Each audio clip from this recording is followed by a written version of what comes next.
la cueille t'appellera de même. Bonne forêt, promesse ouverte de l'exil que la vie implore. Je viens d'un pas alerte encore dans ta profondeur encore verte,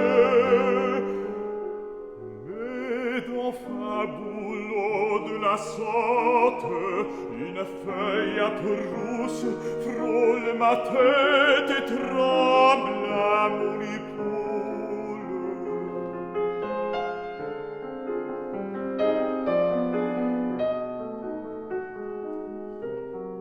C'est que la forêt vieillissante, sachant l'hiver où tout avorte, déjà proche en moi comme en elle, me fait l'aumône fraternelle de sa première feuille morte.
Great.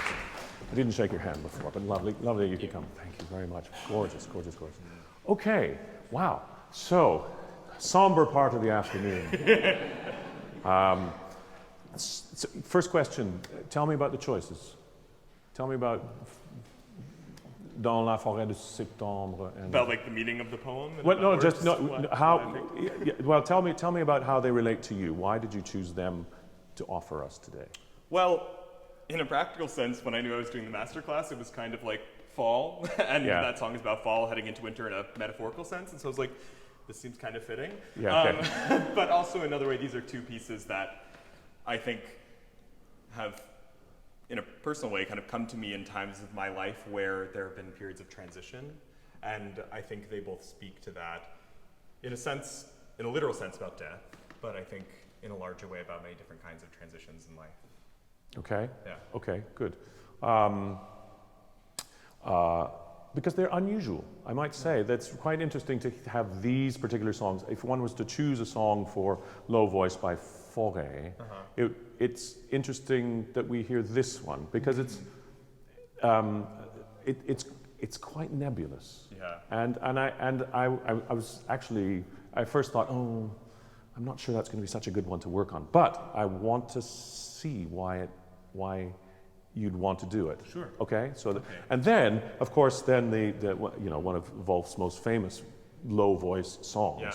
This one of a group of three, and yeah, I mean the idea is it's a song of wisdom about this is what happens. Yeah. Now we must remember, of course, in these times, death was around. Yeah. Poets were reflecting on what was a much more, one might say, it's an experience which, it was much closer to people's everyday lives. We weren't putting them in hospitals and hoping and eating, disease was a common thing. Children died young and that sort of thing.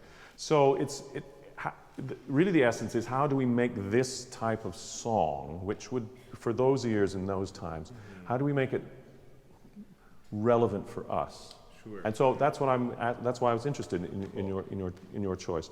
I think the imagery in the Forêt. Would you mind just tracing what the imagery is for the non-French speakers? That would be great. So the first line is Ramure rumeurs amolies, which he's talking about the deadened murmurs of the forest and of the foliage. He talks about imagery of like burnt thicket and like fallen leaves. And then the song takes a turn where it's all this dark, kind of stark, almost expressionist imagery, where he goes and welcomes this change into his life. And then at the end, a leaf falls, brushes over his head onto his shoulder that is turned red in this otherwise green forest. And he decides to welcome it. As the forest is dying, he will welcome death into his life. Okay, good. Can you just play the first 2 bars, just before he sings?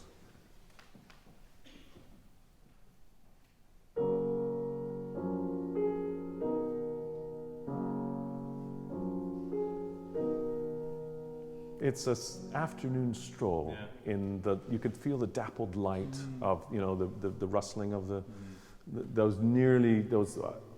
It's kind of interesting that the leaves aren't already turning at the beginning or in September, that they're not already full of color and whatever, but I get that sense of, but to me there's the calmness there, that sense of absolute sort of I'm so happy to be here in this moment. And then there's this explanation of why he's feeling comfortable, and then it becomes a little. So let's just play towards the end. Oh, you have one of those amazing things. Could we just play from? Could you go back one page? C'est que la forêt vieillissante. Can you just give that? C'est que la forêt vieillissante, sachant l'hiver où tout avorte, déjà proche en moi comonelle, la fellow mone fraternelle, de sa première feuille morte.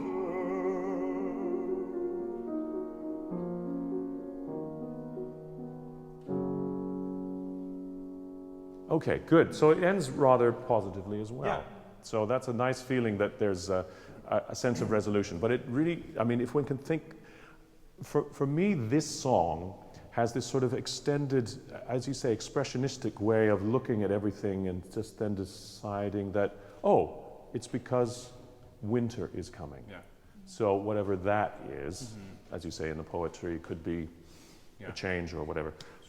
And I'm just wondering whether, therefore, the previous 2/3 of the song is actually just much more about observation. Sure. Is actually just more, because it's kind of how it begins. Just play that again, Tomomi.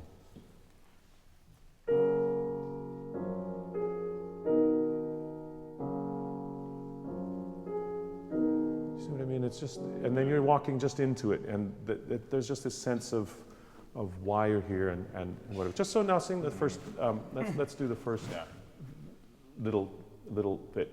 But before you do that, one of the things that I was talking to Gregory about was the idea of opening the voice up and making sure that consonants didn't get too much in the way. French is a very difficult language, unless you're a native speaker, to really feel that there's the element of singing through a line. Sure. And I think this is actually one of the beauties of this song, is that if you're just thinking about this amazing atmosphere in this wood, it's like your thoughts are sort of going like this all the time, and you're remarking on that thing there, and then it gets a little bit more dark, as you say. But I'm just wondering if the flow of the voice, again, isn't so articulated. Sure. So we're not so... It's really much more, again, as I say, about the calm mind, and then just sort of issuing, because I think Fauré has really taken this, he's given all these lovely little patterns of flowing in the left, in the right hand, so the piano is doing a lot of the coloring, literally the dappledness, the sort of the strength of the log, as it were, and then. And I'm just wondering if you can be a much more passionate observer until where we got to, C'est l'hiver. Okay. So let's see how that goes, and just try and release the texture a little bit, and again fill the line, because this is what it'll become, the line of your sound. And I just want to see if something happens when we try this.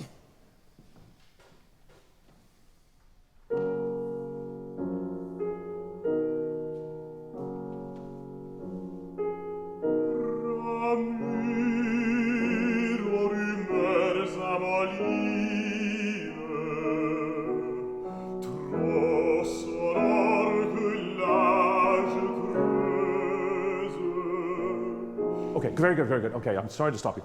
Yes, result. Yeah. So what's happening now is that your voice is now traveling very, very well. Yeah. Now what I want to try and find is this unity now.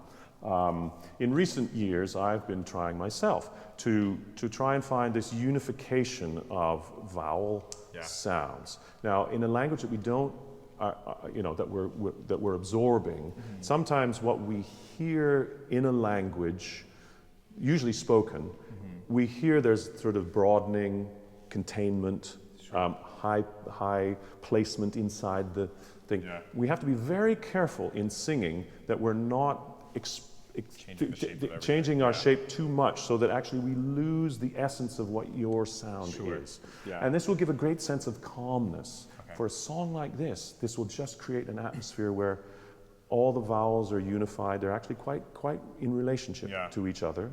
The ah, the a, the e, the o, the u will be very much, it'll be a narrower sphere in the actual feeling in your mouth. Yeah. So that actually it's this sense of air just coming through and your sound going towards these vowel colors, because that's what they are. They're not actual sounds. a really color broadening of your own sound. Sure. Okay? And I think that will give a really placid and then just allow the consonants to touch along, and you'll have a perfect song. Great. So, so can we try that? And we'll try and get to the end of the first page. Cool. Okay, try it.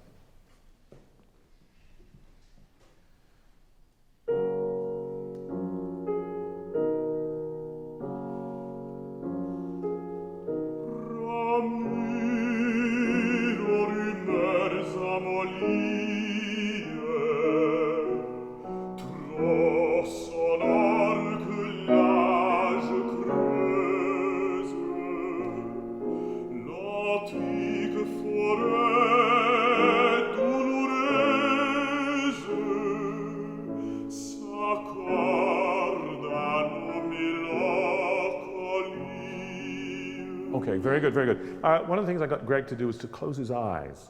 And I just wonder if we might just become a little bit more, if this is a much more intimate event for you. All right, just so that that sense of experience, maybe even within your head, these images are coming. And so that should really relax. What I don't want too much is that element of, I really want the audience to understand that this is a very quiet and intimate moment. Sure. All right, I'm over exaggerating, but just that sense of, I want them to come to you. I want you to create this element of intimacy between you and Tomomi that people go, oh, we shouldn't go there, but it's unbelievable to be part of. Okay? See if you can just create that. So try the eyes closed. Eyes closed, yeah. Okay. Okay.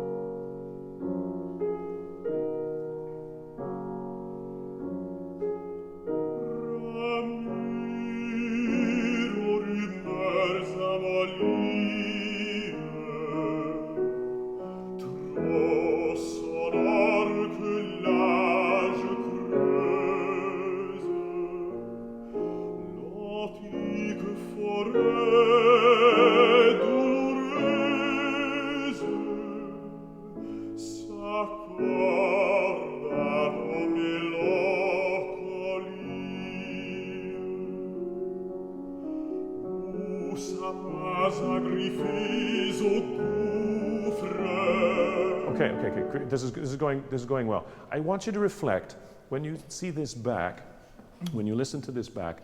I want you to really reflect on whether you're creating the mood of the music or whether the words themselves are breaking out of the texture a little bit. Sometimes in our anxiety or our efforts to really, color words and say, oh, I really know what this word means, and this is sapin, griffé.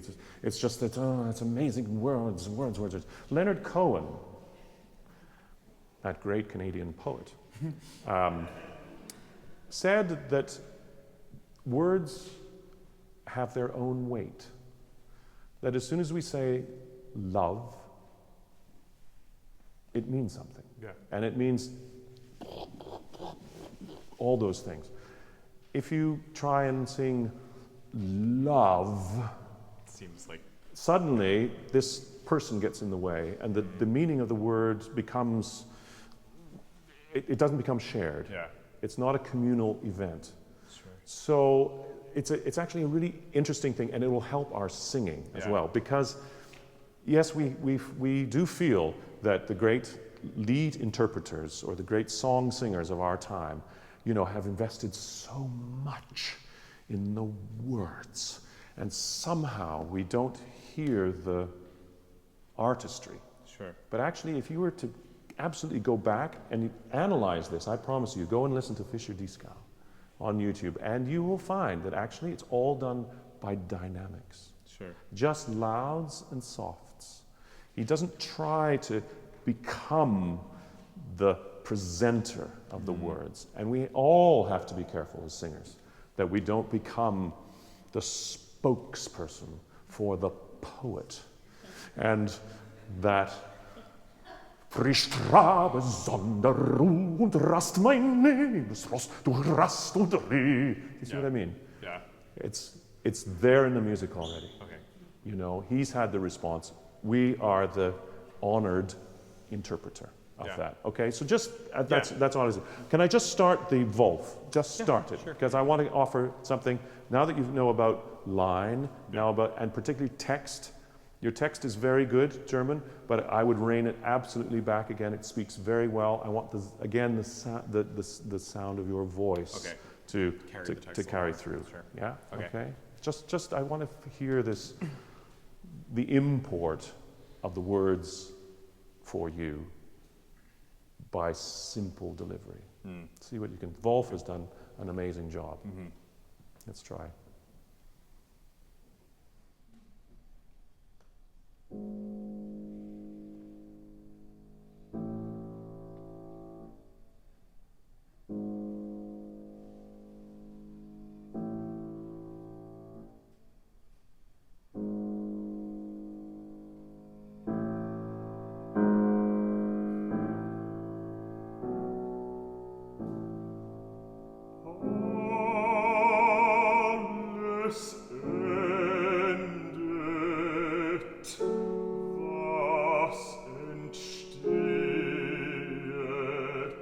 You're being very, very diligent, and I'm very grateful for that.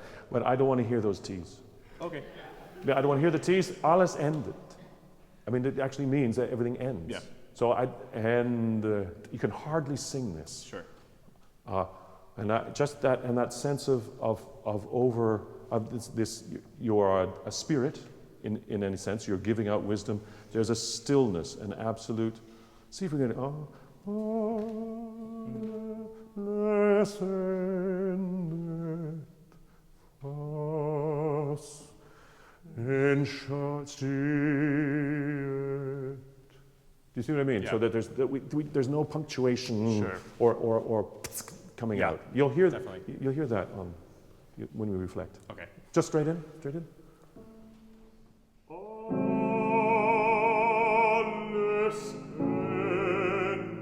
Okay, very good. Now, the marking on the page is gedämpft. Covered, absolutely covered. Pianissimo. See, give me your best covered pianissimo right here. Try.